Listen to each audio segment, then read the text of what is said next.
So it's all a bit 60s here, but I thought it was fabulous.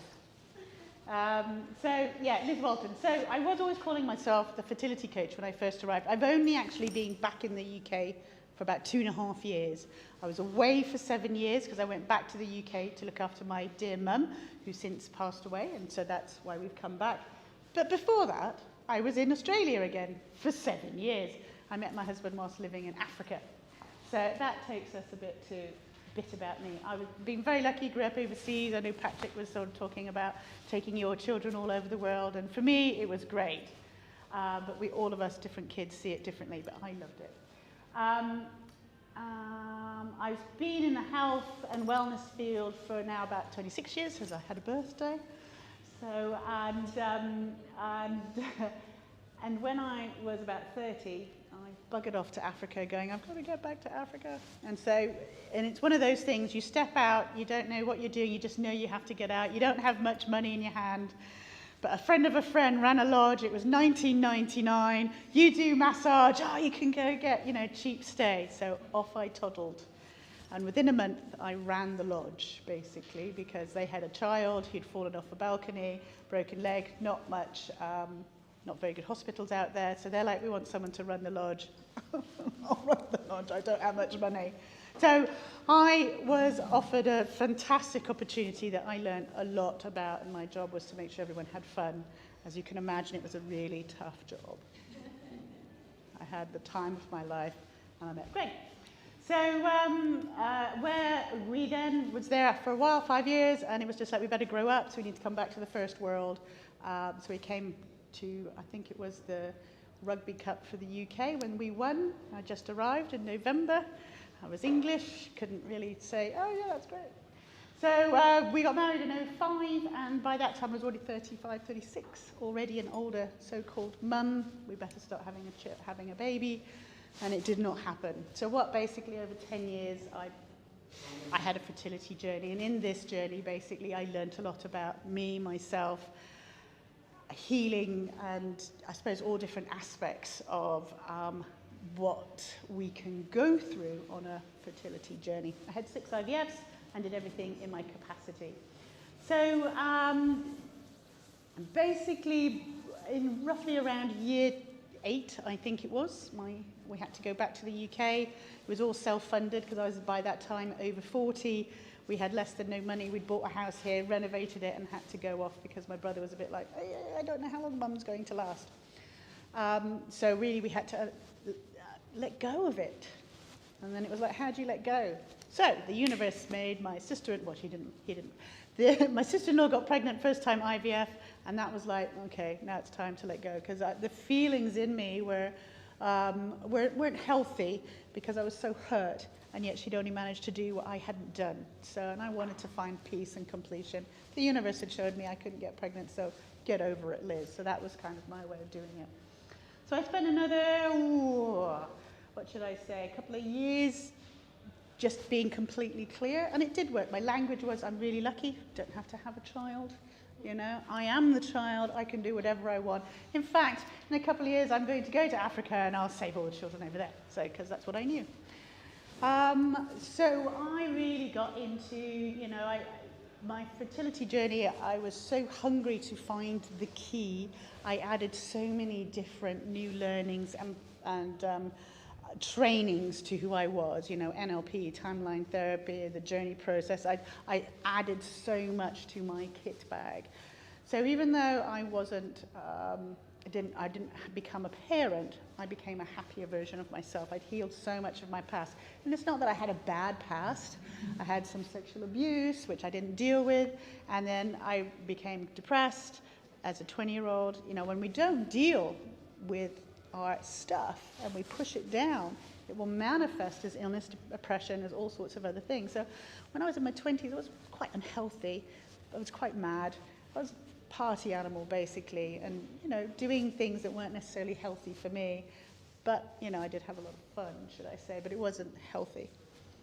So I became a healthier version of myself through this journey. This is why I say it's a gift. Everything is a gift. There will be things for all of us. For me it was fertility, but for all of us there'll be something that will stop you in your tracks, and that's the gift. The gift is you get the opportunity to change.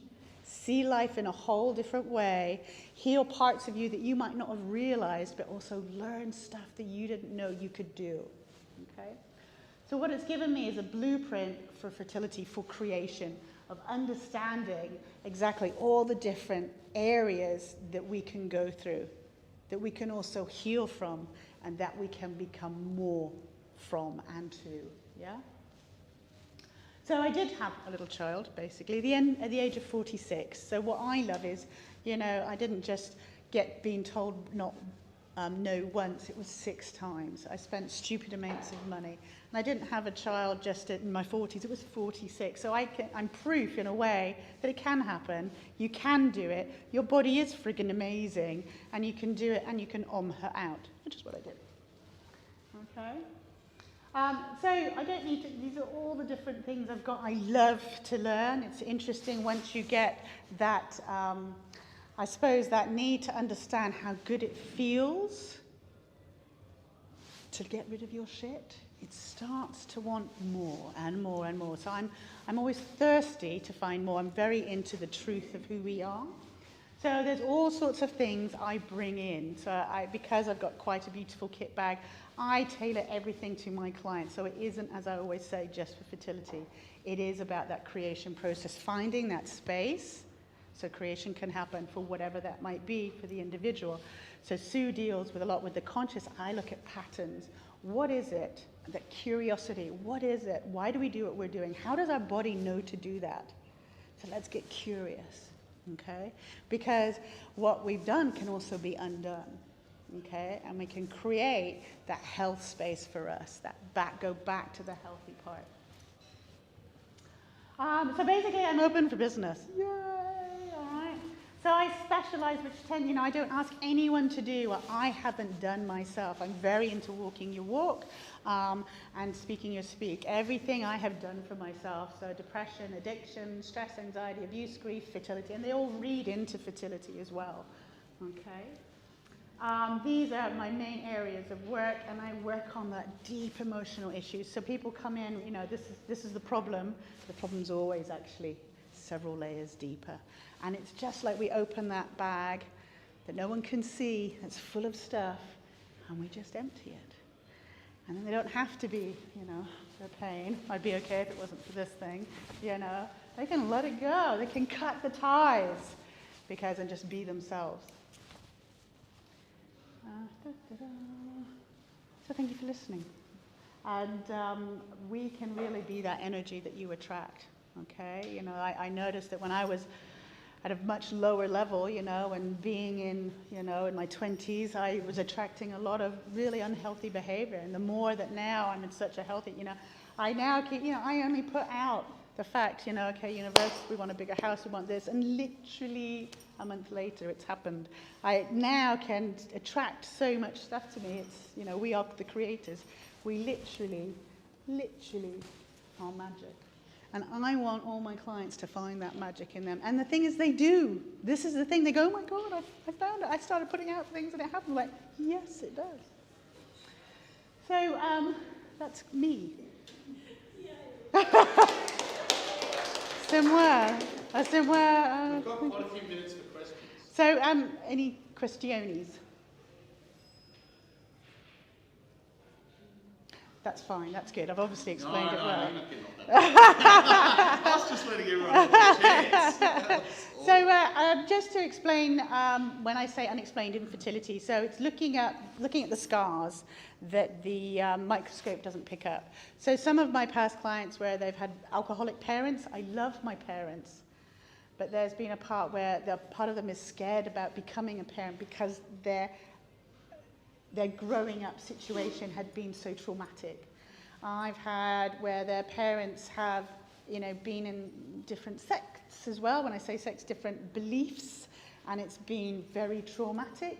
I've had where they've had high trauma of all different flavors, or maybe there's been abuse. So again, there's nothing wrong with your body. I don't know why you're not getting pregnant, but there's trauma there. So the conscious mind is going, okay, we've grown up, dealt with our stuff, we're all right, we're fine. But the unconscious mind's going, oh, no, no, no, there's a little trauma here. We are not safe. So if you think about it, I explain it to, like, we've got little flowers here, our ovaries, and we're going, we're staying closed because it's scary out there. It's about bringing back peace to the body. So for everybody, it's different. So that's why with the unexplained infertility, it isn't about there might be something wrong that needs to be fixed, like within the physical realm.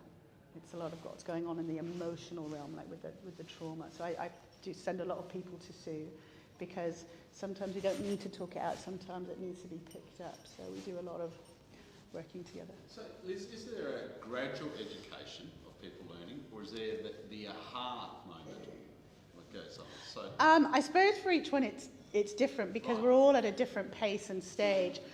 But when I say about, it's a really great way of talking about it in stories, isn't it? And I like the story of this is a gift, and I have a little diamond there, just saying, this is the opportunity now to not just change you, but when you change you, you're able then to change your legacy in every part of it.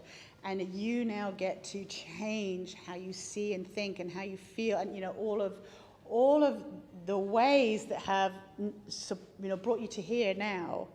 Anything that hasn't supported, you can now change that. And so it's with me telling all the different stories that you find people go, oh, I get it. So there's a lot of storytelling that I work through. And because I've had my different areas, and all those different blueprints, I can use that story. So let's just say I'll use me as a story.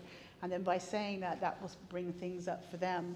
And then they can usually go from there and explain. So we follow that thread. Does that make sense? But, a lot of it is really coming back home to the self. We get so fragmented, and we're not in ourselves, we're not in our bodies. And for a lot of the females, I do a lot of work on being that feminine goddess, because we're all in our male aspect. It's all about be, do, solve, fix. We've just got to get it sorted. I've always made a goal. Why isn't my baby coming? Where's that baby? I've made everything. As the feminine, we have to hold that space. The feminine is so strong because we have to be with pain. We have to allow it. And the feminine is about not knowing and being okay with that. And there's so many of us are just in that male aspect. And that in itself can be quite a few sessions. So I've had a lady that had no eggs whatsoever, no reason why. But she dressed in black, high flyer, I don't understand. So we worked a lot on just the feminine and wearing dress. She's a bit like, oh, I don't take my dresses. Just bringing that back. And I remember texting her going, I've got some eggs, I don't believe it. Because she's starting to access that part of her. So it was really interesting, and it's a subject I'm doing a lot more learning on, is about who are we as the feminine being the goddess. Anyone else? The women, I've been seeing lots of women in their mid-30s, and they're also driven, but they've also been driven by societal pressure and how to behave. Yeah, we're just changing so much. Stressors of email constantly being there, their work pressure, etc. It takes them out of that whole sense of being that they're just so out of balance just from life. Yeah, we don't realise we're doing it. And this is the whole thing, how are you the feminine? Go, yeah, I'm fine. What do you mean? You must be feminine, so it's, yeah. Yeah, living, not loving. Yeah, absolutely. It's so used in doing, not being. What's your setup at Garran? What have you got? So at Garran is my mother-in-law's place. Yes. And she has a flat underneath, or unit as you call it here. Yep. So that luckily is my little space. Right. So where I can do body work as well as coaching. So it's beautiful and little. So it's a really nice, I suppose, quiet space where we can work from, and it's, I suppose, reasonably central as well. So, and if we do get this house, I'll have a space there as well. Oh my God! So we'll see. If it's meant to be, it'll be. So, so that will also be very, very exciting. Yeah.